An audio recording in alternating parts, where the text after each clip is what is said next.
Rogers. He's our national security analyst, former chairman of the House Intelligence Committee. He's also former FBI special agent. Mike, thanks very much for coming in. Thanks, Wolf. So the owner of the gun store says, with hindsight, he remembers this terrorist coming in weeks earlier, asking about body armor, asking about bulk ammunition, but the video is gone. He never reported the name to the FBI. What, if anything, could have been done differently that maybe could have prevented this assault? Well, that one would be very, very difficult. So there's an agent assigned in every office to take those kind of calls when they come in. And they'll get calls, everything from there's a cat in my tree, which is clearly out of the FBI jurisdiction, to serious matters like this. And they're going to have to take down all that information, get it to an agent in a squad that can actually do the work. If you get a tip that somebody tried to come in, a clean-cut person is the way they were described, tried to buy a bulletproof vest and bulk ammunition, and that's all you have, that is a very tough lead, given that you have, has now been reported, some 10,000 of active cases on people that they do believe, at least 1,000 of them, are really interested in committing an act of violence. So it's all about resources. They'll go through a triage, if you will, of that information, trying to determine, is it worth trying to send 5 agents out trying to who this person is? Maybe nothing. So it's really hard to say that they were faulted. I think the system can be better.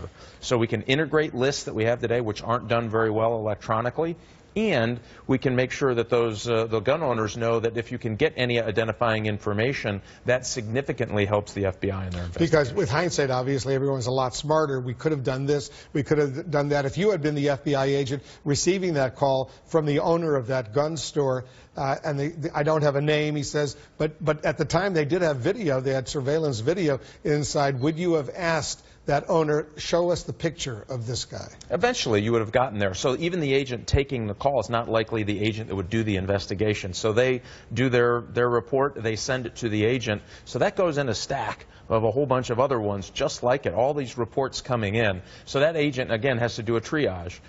Would it make sense to go out there? I bet they would have. It probably would have taken time to get out there. What they should have done is said, hold the video. Just do us a favor, hold the video, don't erase it. A lot of these things are on erase loops. If they would have seen the picture, somebody might have said, you know, hey, we investigated this guy not once but twice. Right. Once for almost a year. He was repeatedly interrogated, questions. Eventually they didn't have any conclusive evidence he was a terrorist or anything like that. But it could have sparked someone's memory and forced a third investigation, if you will. It could have done that. It would be pretty tough to do, even in that case, because they'd have had to get through all of the other ones where I do have an identification. Somebody calls up and says, you know, person A is in their garage late at night, and I've seen them loading cases of ammunition. I can identify the place, the location. That's something I can look at. This was so nebulous, really hard for them to get there. I do believe because if they'd have been... if someone had been investigated for pledging allegiance to terror organizations, whether Hezbollah, whether al-Nusra or Al-Qaeda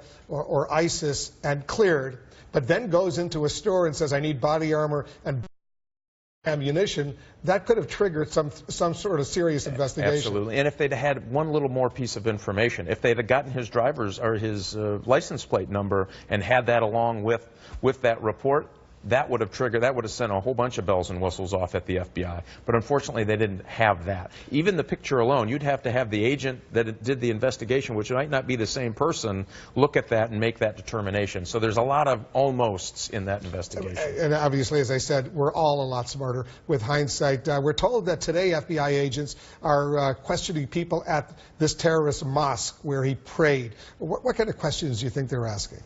Well, they're going to try to identify was there someone there that radicalized, that helped him along in this process.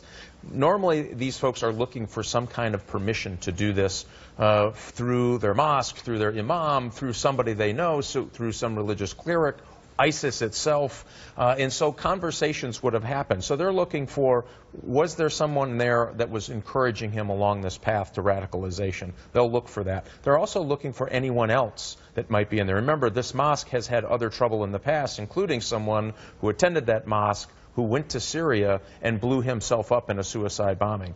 That's pretty. There's not a lot. I don't believe in consequence to that degree. Yeah. So that means that there's something happening at that mosque that they need to That investigate. they're trying to figure out to make sure there's no one else that may have been radicalized there or online or wherever. You have an important documentary series, a CNN original series, that starts Sunday night. Take a look at this. Declassified. It's called Untold Stories of American Spies. This is the first of 8 one-hour documentaries. I've seen the first one. It is really amazing. Excellent work you and your team have done. I recommend it highly. Thanks very much, Mike, for doing it. Thank you. Thanks for having us. Mike Rogers. And remember, watch the documentary Unclassified Sunday night, 10 p.m. Eastern.